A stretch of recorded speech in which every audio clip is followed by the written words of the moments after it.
Hi friends, నేను మీ Nios technologies నుంచి ఈ రోజు మనం కుప్పంకి వచ్చాము. సో నేను ఎందుకు వచ్చాను ఏమి అనేది మీకు త్వరలో తెలుస్తుంది. వినాయక హై స్కూల్ కి మనం ఇక్కడ వచ్చాము. ఇక్కడ మన ముందర చైర్మన్ సార్ ఉన్నారు. Hello sir. Good morning. బాగున్నారా సార్? మనం తిరుపతి నుంచి సార్ దగ్గరకు వచ్చాము. కుప్పంలో ది బెస్ట్ స్కూల్ అని సెర్చ్ చేస్తే ఏం తెలిసిందంటే this is one of the best school. So ఎందుకు ఏమిటి అనేది మీకు రాను రాను మీకు తెలుస్తుంది. ఓకే, సో మనం ఇప్పుడు సార్ గురించి తెలుసుకుందాం. సార్ మీ గురించి ఒక 2 మాటల్లో. గారు, గుడ్ మార్నింగ్ సార్. నా పేరు డాక్టర్ ఎం కృష్ణ. నేను 2005లో స్కూల్ స్టార్ట్ చేశాను. అంటే రూరల్ డెవలప్మెంట్ కోసమే ఈ స్కూల్ ని పల్లెటూరులో స్టార్ట్ చేసి చాలా సక్సెస్ఫుల్ గా రన్ చేస్తూ ఉన్నాను. సార్ ఈ స్కూల్ అనేది ఎప్పుడు స్టార్ట్ అయింది సార్? మన స్కూల్ వినాయక హై స్కూల్ అని 2005లో స్టార్ట్ చేశాము. ఓకే, అంటే యూపీ స్కూల్ గా స్టార్ట్ చేశాం. 2007లో మనం అప్పర్ ప్రైమరీ ఇంకా హై స్కూల్ కి రికగ్నిషన్ తీసుకున్నాం. అంటే ఇప్పటికి దాదాపు 18 బ్యాచ్లు 10th బ్యాచ్ బయట ఉన్నాయి. Okay okay. ఇప్పుడు వరకు ఫెయిల్ రికార్డ్ లేకుండా 100% రిజల్ట్ ఇస్తూ ఉన్నాం. 20 ఏళ్ళు అంటే 2 decades ఎక్స్పీరియన్స్ మనకు ఉన్నాయి. మీరు ఎక్కువ మంది రూరల్ స్టూడెంట్స్ ని అంటే బిలో పావర్టీ స్టూడెంట్స్ ని మాత్రమే మీరు సెలెక్ట్ చేస్తారు అని చెప్పారు. అసలు దానికి వెనకాల రీజన్ ఏంటి సార్? యాక్చువల్ గా బేసిక్లీ నేను ఒక రూరల్ స్టూడెంట్. ఓకే. నేను చాలా రిమోట్ అడవి ప్రాంతంలో పుట్టి స్కూల్ లేదు. అక్కడి నుంచి మా ఊరిని ఇంకా దాదాపు 16-17 కిలోమీటర్ వన్ వే, అంటే 2 way 32 కిలోమీటర్స్ నడిచి డైలీ చదువుకొని వచ్చినటువంటి ఒక విద్యార్థి నేను. అంటే నేను ఎక్కడ పుట్టినానంటే మల్లానూరు పంచాయతీ పత్తి చైన్లో పుట్టి, పత్తి చైన్ ఇంకా పచ్చూరు వరకు దాదాపు వన్ వే 16.5-17 కిలోమీటర్ పూర్తి నడక పాదిలో నడుస్తూ ఫస్ట్ స్టాండర్డ్ ఇంకా 10th వరకు చదువుకున్నాను. తమిళనాడులో తమిళే చదువుకున్నాను. ఓకే. ఆ తర్వాత నేను హైయర్ సెకండరీ డిగ్రీ వరకు కూడా పూర్తి తమిళనాడులో చేసుకున్నా. అంటే ఆంధ్రాలో పుట్టి తమిళ చదివినాము. ఇక్కడ మనకి చాలా లోపాలు ఉంది తర్వాత తెలుసుకున్నా. మనం ఏం చేయలేక ఇబ్బందులు పడి మళ్ళీ అన్ని లాంగ్వేజ్ నేర్చుకోవడం జరిగింది. అందువల్ల నేను రూరల్ లో పుట్టిన స్టూడెంట్ కాబట్టి రూరల్ లో పుట్టినటువంటి నాలాంటి చాలా మంది విద్యార్థులు ఉన్నారు, ఇబ్బందులు పడతారు. వాళ్ళకి నాణ్యమైన ఎడ్యుకేషన్ ఇవ్వాలనే ఒకే కాన్సెప్ట్ తో నేను రూరల్ పిల్లలకి అవకాశం ఇస్తూ ఉన్నాను. సార్ నేను చూసాను ఇక్కడ చాలా అవార్డ్స్ అనేవి వచ్చాయి. అసలు ఎలా సార్ ఇన్ని అవార్డ్స్ 20 years లోనే మీకు అసలు ఇన్ని అవార్డ్స్ అసలు ఎలా? ఇక్కడ చూడొచ్చు, నోబెల్ అవార్డ్ కానివ్వండి, తర్వాత బెస్ట్ సిటిజన్, ఇంకా అసలు కొన్ని పేర్లు కూడా తెలియదు సార్ మాకి. అసలు ఇన్ని అవార్డ్స్ అసలు ఎలా సార్ పాసిబుల్?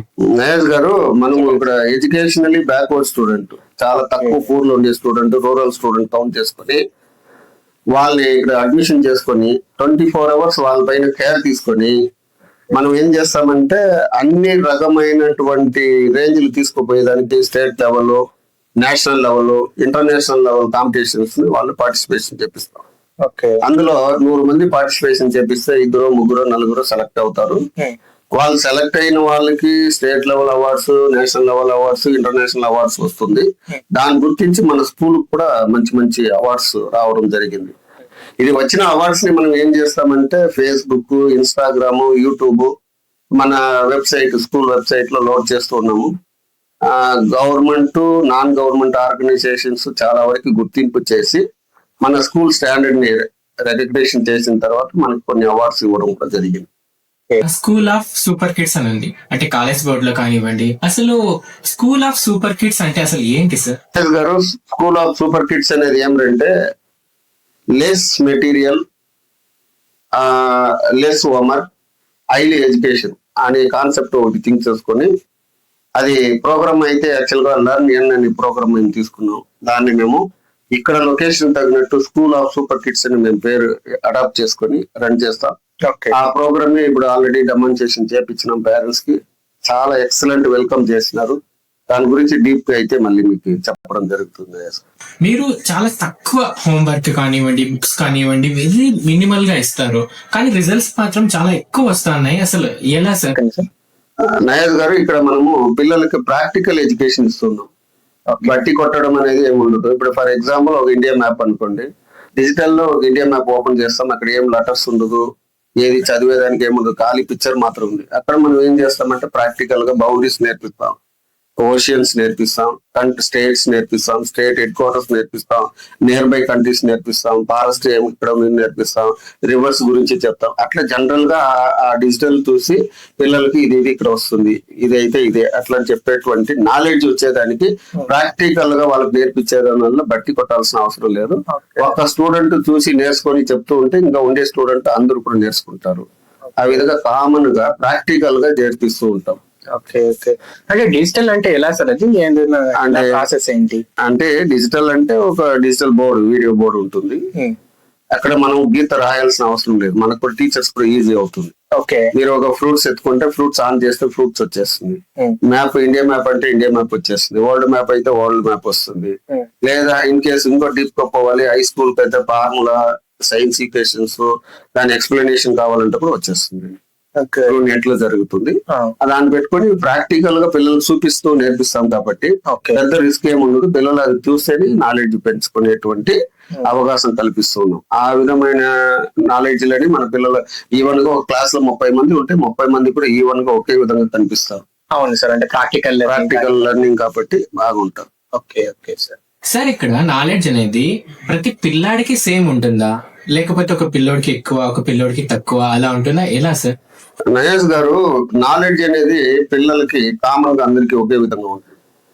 అంటే దాన్ని ఎక్స్పోజ్ చేసినప్పుడు కొంత పిల్లలు సౌండ్ గా ఇస్తారు, కొంత పిల్లలు సౌండ్ లెస్ గా ఇస్తూ ఉంటారు, కొన్ని పిల్లలు చూసే సైలెంట్ గా ఉంటారు. అయితే మైండ్ లో మాత్రం అందరికీ కామన్ గా ఒకే విధమైనటువంటి ఆన్సర్ అందరికీ తెలుస్తుంది. ఎందుకంటే 30 స్టూడెంట్ ఉంటే 30 స్టూడెంట్స్ ముందుగానే పూర్తిగా డిస్ప్లే జరుగుతుంది, నేర్చుకుంటారు, రిపీట్ అవుతా ఉంటుంది. నేర్చుకునేది మాత్రం అందరూ ఒకే విధంగా నేర్చుకుంటారు. చెప్పినప్పుడు ఎక్స్పోజ్ మాత్రం కొద్ది డిఫరెన్స్ గా ఉంటుంది. మళ్ళీ ఇప్పుడు పిల్లలు మన దగ్గర క్లాస్ రూమ్స్ లో ఎక్కువ చెప్పేవాళ్ళు పేరెంట్స్ ముందు తక్కువ చెప్తారు. మన దగ్గర సైలెంట్ గా ఉండేవాళ్ళు పేరెంట్స్ దగ్గర పోతే హ్యాపీగా అన్ని చెప్తారు. మా పిల్లల ఇది నేర్చుకున్నారా అని క్వశ్చన్ చేసేటువంటి తపన వాళ్ళు వస్తుంది. చాలా వరకు పేరెంట్స్ మాకి అక్కడ వాళ్ళు వీడియో తీసి నాకు పంపించి, సార్ మా పిల్లలు ఎంత అందంగా చెప్తారు సార్, నిజంగా మా పిల్లల నేను ఎక్కడో సింగపూర్ లో ఉన్నాను సార్, మా ఇంట్లో రికార్డ్ చేసి పంపించినారు సార్, ఈ వీడియో మీకు కూడా ఫార్వర్డ్ చేసింది, చాలా హ్యాపీ సార్ మా పిల్లల్ని ఇంత నేర్పించిన దానికి ఎంత హ్యాపీగా ఫీల్ అయ్యి వాళ్ళకి చెప్తారంటే అంత హ్యాపీగా చెప్తున్నారు. కాబట్టి అందరికి ఒకే విధమైన నాలెడ్జ్ ఉంటుంది. ఎక్స్పోజ్ లో వచ్చి ఒకరు సౌండ్ విధానంలో కొద్దిగా హెచ్చుతారు. సార్ ఇక్కడ ఆల్మోస్ట్ మోర్ దెన్ 15 స్కూల్స్ ఉన్నాయి. ఓకే, ఈ 15 స్కూల్స్ లోనూ మీ దగ్గర ఎక్కువ స్ట్రెంత్ అనేది ఉన్నారు. సో దీనికి రీజన్ ఏంటి, అసలు ఎలా పాసిబుల్? నియేష్ గారు, మన స్కూల్లో ఎక్కువ స్ట్రెంత్ ఉన్నారని కాదు, మన స్కూల్లో స్ట్రెంత్ ఎంత కావాలనో అంత మాత్రం పెట్టుకుంటాం. ఓకే, అంటే లిమిటెడ్ స్టూడెంట్ ఇక్కడ పెట్టుకుంటాం. నేను వచ్చిన వాళ్ళు అందరినీ చేర్చుకునేది లేదు, అంత ప్లేస్ కూడా లేదు, మనసు ఉండొచ్చు కానీ ప్లేస్ మార్గం లేదు. కాబట్టి నేనేం చేస్తానంటే ఒక క్లాస్ 35 లేదా మాక్సిమం అంటే 40 స్టూడెంట్ తో ఆపుకుంటాను. ఆ క్లాస్ లో అన్ని క్లాసులు ఉంటారు కాబట్టి ఎక్కువ ఉండేట్టు కనిపిస్తుంది. పెద్ద పెద్ద స్కూల్స్ ఉన్నాయి, థౌసండ్స్ ఆఫ్ స్టూడెంట్ ఉండే స్కూల్స్ ఉన్నాయి, అది వేరే విషయం. వాళ్ళ సిస్టమ్స్ వేరు, మన సిస్టమ్స్ వేరు. అంటే ఇక్కడ ఏమంటే ఇండివిజువల్ కేర్ అనేది చాలా ఇంపార్టెంట్ గా తీసుకోవాలి. పిల్లల పైన ఇండివిజువల్ కాన్సెప్ట్ ఉంటుంది. ఒక్కొక్క పిల్లవాడు కూడా వాడి నాలెడ్జ్ ఎంత ఉంది, వాడు హోంవర్క్ చేస్తాడా, వాళ్ళ పేరెంట్స్ ఎలాంటి వాళ్ళు కమ్యూనికేట్ చేయడము అన్ని కూడా చేస్తారు. ఇందులో మేమేం చేస్తామంటే మా టీచర్స్ కరెక్ట్ గా వర్క్ చేస్తారా, పిల్లలు కరెక్ట్ గా ఉంటారా, ప్లస్ నేను లేనప్పుడు ఏం జరుగుతుంది, ఉన్నప్పుడు ఏం జరుగుతుంది, పూర్తిగా కూడా నేను ఏం చేస్తానంటే ప్రతి క్లాస్ రూమ్స్ కూడా CCTV కెమెరా పెట్టి అన్ని నేను ఏడ ఉన్నా నేను దాన్ని అబ్జర్వ్ చేస్తూ ఉంటాను. ఎక్కడ టీచర్స్ లూజ్ అయ్యేదాన్ని కాదు, పిల్లలు లూజ్ అయ్యేదాన్ని కాకుండా భద్రత చేసుకుంటాను. కాబట్టి 24 hours వాళ్ళ పైన నా విజిబుల్ ఉంటుంది. అది అందరికి తెలుసు, పేరెంట్స్ తెలుసు, స్టూడెంట్ తెలుసు, టీచర్ తెలుసు. కాబట్టి చక్కరమైన ఎడ్యుకేషన్ జరుగుతుంది. రూరల్ గా ఉండే ఏరియాలో మీకు అసలు స్కూల్ పెట్టాలని ఎందుకు అనిపించింది? స్కూల్ తో పాటు మెయిన్ హాస్టల్ ఎలా పెట్టాలనిపించింది మీకు? అసలు ఎలా థాట్ వచ్చింది, అసలు ఏంటి సార్? మంచి క్వశ్చన్. స్కూల్ పెట్టాలని వచ్చిన తప్పని వచ్చి నా బ్యాక్గ్రౌండే. ఓకే, అంటే నేను చాలా రిమోట్ లో పుట్టింది కాదు, మా తల్లి కూడా లేదు, తినేదానికి తిండి ఉండదు, చాలా దూరం స్కూల్స్, కష్టపడి చెప్పాలంటే చాలా నేను పడిన కష్టం రాస్తే ఒక 10 సినిమాలు ఎత్తొచ్చు. అన్ని కష్టాలు ఉంది కానీ అని అది చెప్పుకునేటువంటి స్థాయి ఇక్కడ లేదు. అన్ని కష్టాలు పడి నేను చదువుకొని బయట వచ్చినాను. అంటే రూరల్ లో ఉంటే ఇన్ని అవస్థలు పడాలనేది నాకు అర్థమైంది. కాబట్టి ఈ మన పుట్టినటువంటి రూరల్ పిల్లలకి కొన్ని మంచి స్టాండర్డ్ ఎడ్యుకేషన్ ఇవ్వాలనే ఒకే తపనతో రూరల్ పిల్లల కోసమే స్కూల్ స్థాపించాం. తర్వాత ఇది నడుస్తూ ఉంటే లాస్ట్ ఒక 2 years బ్యాక్ మన ఎమ్మెల్యే గారు అంటే ప్రజెంట్ సీఎం కూడా మనకి ఓకే ఓకే చంద్రబాబు నాయుడు గారిని కలిసే అవకాశం వచ్చింది. Okay sir. నేను అక్కడ సార్ దగ్గరికి వెళ్ళిన తర్వాత మీరు ఏం డ్యూటీ చేస్తారో ఏం వృత్తి ఏమి అన్ని అడిగినప్పుడు నేను చెప్పాల్సిన అవసరం వచ్చింది. సార్ స్కూల్ పెట్టాను, 20 years దగ్గర అవుతా ఉంది సార్, నేను మంచి నేమ్ లో స్కూల్ నడుపుతా ఉన్నాను, మా స్ట్రెంత్ ఎంత ఉంటుంటే అయితే వెరీ గుడ్, చాలా బాగా చేస్తావు, ఎందుకు హాస్టల్ అంతా పెట్టి ఇంకో డెవలప్ చేయొచ్చు కదా అని సార్ మాకు ఎంకరేజ్ చేసినారు. అంతవరకు హాస్టల్ పెట్టాలనే ఐడియా కూడా నాకు లేదు. తర్వాత నేనేం చేసినాను, సార్ చెప్పిందని ఎందుకు ఇంప్లిమెంట్ చేయకూడదు, ట్రై చేస్తామని చెప్పేసి మాకుండే స్థలంలో మళ్ళీ కొత్త బిల్డింగ్ ఒకటి కన్స్ట్రక్ట్ చేశాను. కన్స్ట్రక్ట్ చేసి లాస్ట్ 2 years నుంచి హాస్టల్ రన్ చేస్తాను. హాస్టల్ పెట్టిన తర్వాత ఇంకా ఎక్సలెంట్ గా పిల్లలు తయారైనారు. ఎందుకంటే 24 hours నాతో ఉంటారు. చదువులేని పిల్లలు కూడా ఎక్సలెంట్ గా చదువుతారు. పేరెంట్స్ కూడా చాలా హ్యాపీ అయినారు. ఇప్పుడు హాస్టల్ ఇప్పుడు చాలా మంది రష్ అవుతా ఉన్నారు. చాలా హ్యాపీగా ఉంది. ఈ సందర్భంగా నన్ను ఇట్లా ఎంకరేజ్ చేసి హాస్టల్ వరకు తీసుకొచ్చిన మన సీఎం గారికి 100 సారి నేను దండం పెట్టుకోవాలని నేను అనుకుంటున్నాను. సార్ అట్ ప్రెసెంట్ మన హాస్టల్ లో స్ట్రెంత్ ఎంత మంది ఉన్నారు సార్? మహేష్ గారు ఇప్పుడు అట్ ప్రెసెంట్ 104 మంది ఉన్నారు. యాక్చువల్ గా మన హాస్టల్లో అకామిడేషన్ 150 మందికి ఇచ్చేదానికి వసూలు చేసుకున్నాను. ఆ 150 మంది కమింగ్ అకాడమిక్ ఇయర్ లో కంప్లీట్ అయిపోతుంది. ఇప్పటికే చాలా మంది అడ్మిషన్స్ అయినారు, రష్ అవుతా ఉన్నారు. ఆ 150 సరిపోదు మాకు సీటు ఉన్న, ఎక్కువ ఇచ్చేదానికి మార్గం కూడా లేదు. 150 వరకు ఇస్తారు. ఇప్పుడు నేను ఈ అకాడమిక్ ఇయర్ కే కంప్లీట్ చేసుకునే విధంగా హై స్కూల్ విత్ హాస్టల్ కు సపరేట్ భవనము, ఇప్పుడు జరుగుతూ ఉండేటువంటి భవనంలో primary schools up to 5th వరకు నడుపుకునే వసతులు ఏర్పాటు చేసుకున్నాను. చాలా ఎక్సలెంట్ గా ఉంది. నెక్స్ట్ ఇయర్ ఒక 250 స్టూడెంట్స్ వరకు యాడ్ చేసుకునే వసతులు కూడా అన్ని ఏర్పాటు చేసుకున్నాం. కంప్లీట్ అయ్యింది. ప్రమాదమైనటువంటి బిల్డింగ్ మీకు కన్ను ముందు ఇప్పుడు అసలు పిల్లల్ని ఎలా సెలెక్ట్ చేస్తారు సార్? అంటే వాళ్ళు ఇప్పుడు వస్తారు అడ్మిషన్ కి, సో వాళ్ళని ఎలా సెలెక్ట్ చేస్తారు? మేము విన్నది ఏమంటే మీరు only rural and below poverty students ని మాత్రమే సెలెక్ట్ చేస్తారు, కొంతమంది ఇంకా హైగా ఉండే వాళ్ళని మీరు సెలెక్ట్ చేయరు అని విన్నాం. ఇది ఎంతవరకు నిజం? అసలు దీని వెనకాల ఉండే కథ మహేష్ గారు, ఇప్పుడు నేను రూరల్ స్టూడెంట్ కి 100% రూరల్ స్టూడెంట్ బిలో పావర్టీ ఉండే వాళ్ళకి ఛాన్స్ ఇస్తున్నా. అది నేను ముందే చెప్పినాను. నా రేంజ్ ని థింక్ చేసి నా రేంజ్ లో ఉండేటువంటి ఫ్యామిలీలో పుట్టినటువంటి పిల్లలకే ఎక్కువ ప్రియారిటీ ఇవ్వాలనే ఒకే కాన్సెప్ట్ తో అక్కడ ఎవరికి మీకు చదువు వచ్చా, మీ పిల్లలకి చెప్పిస్తారా, మీ పిల్లలకు నాలెడ్జ్ ఉందా, ఇదంతా ఏం అడగము. వాళ్ళని సూటబుల్ క్లాసులు జాయిన్ చేయించుకొని వాళ్ళ పిల్లలకి ఎక్కడ వచ్చో అక్కడి నుంచి స్టార్ట్ చేస్తాం. వాళ్ళు బేసికే రాకపోయినా వాడు 4th 5th 6th వచ్చినా కూడా బేసికే సపరేట్ క్లాస్ పెట్టి సపరేట్ బేసిక్ నేర్పించి రీడింగ్ రైటింగ్ వచ్చిన తర్వాత హ్యాండ్ రైటింగ్ అంతా వచ్చిన తర్వాత క్లాస్ ఇన్పుట్ చేసి మ్యాథ్స్ ఫస్ట్ క్లాస్ రేంజ్ కి అందరినీ తీసుకొచ్చేటువంటి ఒక మంచి డిఫరెంట్ టైప్ ఆఫ్ ఎడ్యుకేషన్స్ మేము స్టార్ట్ చేసాం. చాలా వండర్ఫుల్ గా జరుగుతుంది. Parents they very happy. నిజంగా అందరూ వచ్చిన వాళ్ళందరూ కూడా చాలా హ్యాపీగా ఉన్నారు. ఇక్కడ చదువుకోండి. ఇంత మంచి ఎడ్యుకేషన్ ని మీరు అసలు పేరెంట్స్ వరకు ఎలా తీసుకువెళ్తారు? జనాలకి ఎలా అంటే రీచ్ అవుతుంది? అసలు ఏంటి సార్ ప్రాసెస్? నేను పబ్లిక్ గా నేను సపరేట్ గా చేయను. యాక్చువల్ గా every year 3 times parents meeting arrange చేస్తాను. అంటే September, November and February. September, November లో జరిగేటువంటి మీటింగ్ లో స్కూల్ ఒక మెథడ్స్ ని పేరెంట్స్ కి ఎక్స్ప్లెయిన్ చేస్తూ ఎడ్యుకేషన్ అయితే ఎలా ఉండాలి, మీరు ఎలా ఫాలో చేయాలి, మేము ఏం చేస్తాం, మా టీచర్స్ ఏం చేస్తారు, మీరు ఇలా కోఆపరేట్ చేస్తాం, మీ పిల్లల్ని ఏ రకంగా తీసుకొస్తాం అనేది అడ్వైజ్ చేస్తూ పేరెంట్స్ దగ్గర వేరే ఏదైనా చిన్న చిన్న లోటుపాట్లు మనకి ఏదైనా చెప్పి మన స్కూల్లోనో లేదా పిల్లలకో చేయాలంటే మార్క్స్ వస్తాము. ఫిబ్రవరిలో జరిగే ఎవ్రీ ఇయర్ ఫిబ్రవరిలో జరిగే పేరెంట్స్ మీటింగ్ లో ఇయర్లీ ఎవ్రీ ఇయర్ క్రమం తప్పకుండా జరుగుతుంది. ఇంతవరకు అయితే ఏం చేసినాం, 1-to-1 కూర్చోబెట్టి ప్రోగ్రామ్ చూపించాము. ఈసారి అయితే డిఫరెంట్ గా చేసాము. ఒక క్లాస్ రూమ్స్ లో ఒక పక్కన పేరెంట్స్ ఒక పక్కన స్టూడెంట్ పెట్టి టీచర్స్ ని పెట్టుకుని 1-to-1 అందరూ స్టూడెంట్ ని, మీ అబ్బాయి చదివితే మీ అబ్బాయి కాకుండా ఇంకా ఉండేవాళ్ళు ఆ క్లాస్ లో ఉండేవాళ్ళు అందరి నాలెడ్జ్ కూడా, మా అబ్బాయి మాత్రం బాగా చదువుతాడా, లేదు మా అబ్బాయి చదువులేదా, ఇంకా చదువుతారా, ఈ క్వశ్చన్స్ రాకుండా అందరూ పేరెంట్స్ కి ప్రతి పిల్లవాడి నాలెడ్జ్ తెలుసుకునే విధంగా నేను ఏం చేశానంటే ఫేస్ టు ఫేస్ పేరెంట్స్ ని కూర్చోబెట్టి స్టూడెంట్ ని ప్రోగ్రామ్ చూపించాం. Very very happy. రియల్లీ ఇన్ని ఏళ్ళకైనా ఈసారి వచ్చి చాలా సక్సెస్ఫుల్ గా మనం ప్రోగ్రామ్ చేశామనేది పేరెంట్స్ ద్వారా విన్నాము. ఈ పేరెంట్స్ మాకు అడ్వర్టైజ్మెంట్. నేను పెద్దగా నోటీసు, బ్యానర్లు, పోస్టర్లు తక్కువ పెడతాను కానీ పెట్టేది కూడా లేదు. ఏదో స్కూల్ సరౌండింగ్ లో పెడతాను, ఎక్కడ దూరం పెట్టను. అంటే మాకంతా ఇదంతా మా పేరెంట్సే చేస్తారు. మన స్కూల్ అక్కడ పోయిన తర్వాత మా పిల్లలు బాగా చదువుతారు, అయ్యే చేర్చే ఐడియా ఉంటే మా పిల్లలు మీ పిల్లల్ని కూడా ఇక్కడే చేర్చండి అని చెప్పి ఆ రేంజ్ లో ఉండే పిల్లల్ని తీసుకొచ్చి చేస్తారు. అదే అడ్వర్టైజ్మెంట్ మాకి మంచి స్ట్రెంత్ ఉంది. మా పేరెంట్స్ కూడా చాలా వరకు మాకు కోఆపరేట్ చేస్తారు. అందరికి కూడా ధన్యవాదాలు సార్. అసలు ఇది సూపర్ కిడ్స్ అనేది అసలు మీకు అసలు ఆ పేరు ఎలా అనిపించింది, అసలు సంథింగ్ ఎలా పెట్టారు దానికి ఏ పేరు? యాక్చువల్ గా నేను ఒక ప్రోగ్రామ్ తీసుకొచ్చాను, అదే పిల్లలకి less material less work highly education అనే కాన్సెప్ట్ తీసుకొచ్చినాను. అది స్టడీ లర్న్ ఎన్ అని ఒక ప్రోగ్రామ్ మనం తీసుకున్నాం.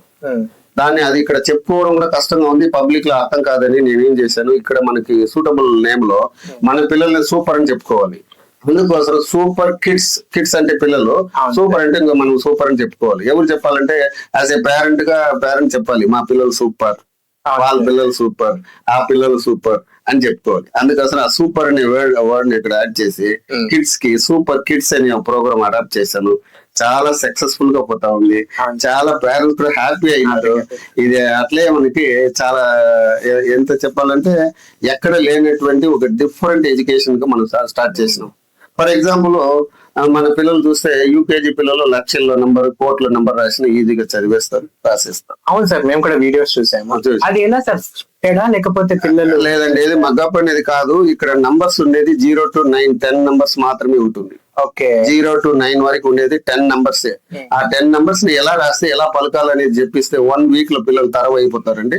పిల్లల హ్యాండ్ రైటింగ్ అయితే చాలా బాగుంది. అసలు వాళ్ళు ఎలా అంత బాగా రాయగలుగుతున్నారు? అసలు ప్రాసెస్ ఏంటి? మీరు ఏదైనా సపరేట్ మెటీరియల్ యూస్ చేస్తున్నారా ఏంటి సార్? నీరజ్ గారు, నేను లాస్ట్ ఇయర్ వరకు అన్ని స్కూల్ లాగా నేను నోట్ బుక్స్, నా టెక్స్ట్ బుక్స్, దాని ప్రాక్టికల్ ఆ విధంగానే మేము తీసుకొచ్చినాము. స్కూల్ ఆఫ్ సూపర్ కిడ్స్ లో నేను కొన్ని మెటీరియల్ ఇక్కడ ఇన్పుట్ చేసాం పిల్లలకి. అంటే మెటీరియల్ ఎలా ఉందంటే ఇలా బోర్డ్స్ ఇచ్చాం, ఇది ఇందులో పెన్ను పెన్సిల్ అవసరం లేకుండా నీడిల్స్ ద్వారా రాసి ప్రాక్టీస్ చేసుకుంటాం. ఒక 10 times 20 times 50 times ఒక లెటర్ పైన రాసిన తర్వాత అదే స్క్రిప్ట్ స్లేట్ లో కానీ నోట్ బుక్ లో కానీ రాయమంటే ఈజీగా రాసిన సైజులని రాసిన విధంగానే పిల్లలు రాసేస్తారు. ఇలాంటిది Telugu, English, Hindi, numbers 1 to 3, small A B C D అన్ని కూడా పూర్తిగా ఈ స్లైడ్ ద్వారా మనం ప్రాక్టీస్ చేపించి నోట్ బుక్ లో రాపించినప్పుడు పిల్లలు ఈజీగా హ్యాండ్ రైటింగ్ అనేది కంపోజ్ చేసుకున్నారు. ఓకే, అందరికి ఒకే విధమైన హ్యాండ్ రైటింగ్ తో. అంటే ఈ బోర్డ్ ని మీరే డిజైన్ చేశారా సార్? ఈ డిజైన్ అనేది నేను ఒకసారి ఢిల్లీకి పోయినప్పుడు ఆ లాంగ్వేజ్ లో అక్కడ ఢిల్లీలో చూశాను. ఓకే, అది ఎలా చేస్తారని నేను చూసుకున్న తర్వాత ఆ స్క్రిప్ట్ కాపీ చేసుకొచ్చి ఇక్కడ లోకల్ గా బెంగళూరులో ఇచ్చి ఆర్డర్ ఇచ్చి నేను చేపించుకున్నాను. సార్ ఇక్కడ నేను మీకు కొన్ని వీడియోస్ చూశాను సార్, అంటే మీ పాతవి కానివ్వండి రీసెంట్వి కానివ్వండి, కొన్ని వీడియోస్ చూశాను. దాంట్లో పిల్లలు చాలా అద్భుతంగా చెప్తున్నారు. లైక్ వాళ్ళ సబ్జెక్ట్ పరంగా కానివ్వండి, లేదంటే జనరల్ క్వశ్చన్స్ కానివ్వండి, అంటే వాళ్ళ క్లాస్ కి మించి చెప్తా ఉన్నారు.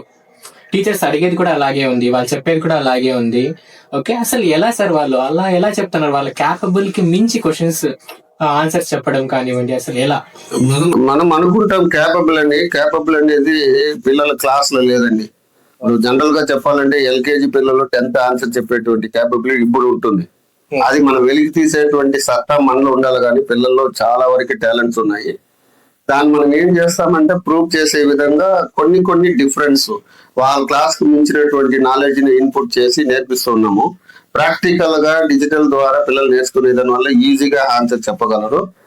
అది మనం చూసినప్పుడు క్లాస్ కైనా మోర్ దాన్ నాలెడ్జ్ అని మనం అనుకుంటాం. కానీ పిల్లలు ఇప్పుడు 10 ఏళ్ళలో SLC రాసే వాళ్ళు ఉన్నారు, 15 ఏళ్ళలో డిగ్రీ కంప్లీట్ చేసే వాళ్ళు ఉన్నారు, 18 years కి IAS కంప్లీట్ చేసిన వాళ్ళు కూడా ఉంటారంటే ఎట్లా అంటే వాళ్ళ నాలెడ్జ్ ని పెట్టి వాళ్ళు ముందుకు పోతూ ఉంటారు. ఆ నాలెడ్జ్ ఉంది. ఇప్పుడు ఉండేటువంటి కల్చర్ లో పిల్లలకి అందరికీ నాలెడ్జ్ బాగుంటుంది. కాబట్టి మనం ఏం చేస్తామంటే కొద్ది ఫార్వర్డ్ గా చేస్తా ఉన్నాము. అందులో మన పిల్లలు చాలా ఎక్సలెంట్ గా నేర్చుకుంటున్నారు. పేరెంట్స్ చాలా హ్యాపీ అవుతా ఉన్నారు.